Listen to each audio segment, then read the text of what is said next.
श्री पुरुषोत्तम भगवान के चरणों में सादर प्रणाम। 7वें अध्याय का मैं वर्णन करती हूँ। श्री पुरुषोत्तम भगवान श्री कृष्ण ने कहा, हे विष्णु, आपने यह उचित किया जो मलमास को मेरे समीप ले आए। इससे आपके लोक में कीर्ति बढ़ेगी। जिस प्राणी को तुमने अंगीकार किया उसे मैं भी अंगीकार कर लिया। इसको मैं अपने ही समान श्रेष्ठ कर दूंगा। मेरे सभी गुण, कीर्ति, अनुभव, ऐश्वर्य, पराक्रम, भक्तों को वरदान देने की शक्ति आदि जिनके कारण मैं प्रसिद्ध पुरुषोत्तम कहलाता हूँ, उन सभी को मैं इसे भी प्रदान करता हूँ। मैं पुरुषोत्तम नाम से यह मास भी प्रसिद्ध होगा। मेरे अपने सभी गुणों से मैंने इसको संपन्न कर दिया। हे मधुसूदन, इसका स्वामी भी मैं स्वयं ही बनता हूँ। इसके नाम के द्वारा ही संपूर्ण जगत पावन हो जाएगा। मेरी समानता पाने के कारण यह मास सभी मासों का अधिपति कहलाएगा। यह मास जगत का पूज्य एवं वंदनीय हो जाएगा। इसको पूजने वाले सभी प्राणी दुख दारिद्र्य से दूर होकर, मुक्त होकर मेरी भक्ति और अंत में मुक्ति स्वरूप मेरे धाम को ही प्राप्त करेंगे। भगवान श्री कृष्ण ने आगे कहा, अन्य दूसरे मास तो सकाम है, किंतु मैंने इसे अपने समान सर्व लोगों को मोक्षदाता और निष्काम बना दिया है।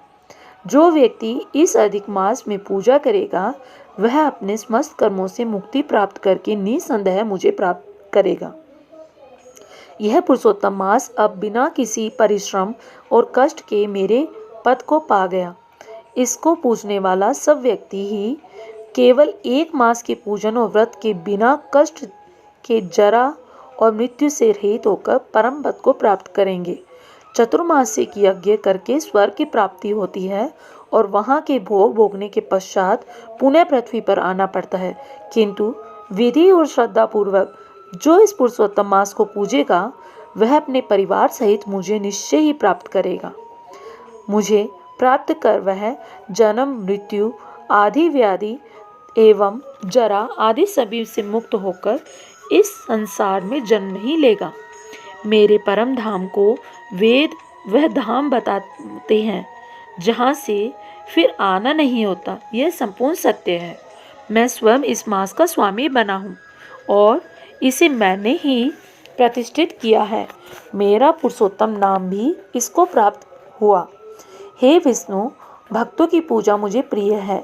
मैं अपने भक्तजनों की कामनाओं की पूर्ति में कभी देरी नहीं करता, परंतु इस मास के भक्त मुझे और भी अधिक प्रिय होंगे।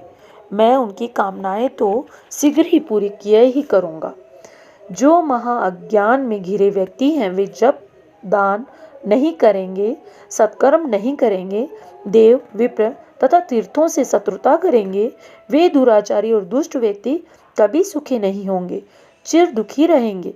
वे दुष्ट और दुर्भागी होकर जन्म लेंगे। जो मूर्ख जीव इस अधिक मास की उपेक्षा करेंगे, इससे धार्मिक कार्य संपन्न नहीं करेंगे, वे नरक में जाएंगे। जो तृतीय वर्ष के पश्चात आने वाले अधिक मास में इन धार्मिक आचरणों को नहीं करेंगे, वे कुंभीपाक नरक को प्राप्त होंगे। इस संसार में जन्म लेकर वे पुत्र, पौत्र, स्त्री आदि की महान दुख रूप दावानल में पड़कर जलेंगे। अंत में भगवान श्री कृष्ण ने कहा, जो भी इस पुरुषोत्तम मास में मेरी भक्ति पूर्वक पूजा अर्चना करेगा वह संपत्ति, पुत्र, पौत्र आदि सभी सुख भोगता हुआ अंत में मेरे इस गोलोक धाम को प्राप्त करेगा। हे रमापति, इस मास के विषय में मैं आप चिंता ही ना करें। आप बैकुंठ लोक पधारें और इसको अपने साथ ही ले जाइए। श्री नारायण बोले। इस प्रकार विष्णु भगवान श्री कृष्ण के मधुर वचनों को सुनकर अधिक मास को अपने साथ लेकर गरुड़ पर विराजमान होकर बैकुंठ को पधारे। इति श्री पुरुषोत्तम मास 7वां अध्याय संपूर्णम। भगवान श्री पुरुषोत्तम हम सब पर अपनी कृपा दृष्टि बनाए रखें।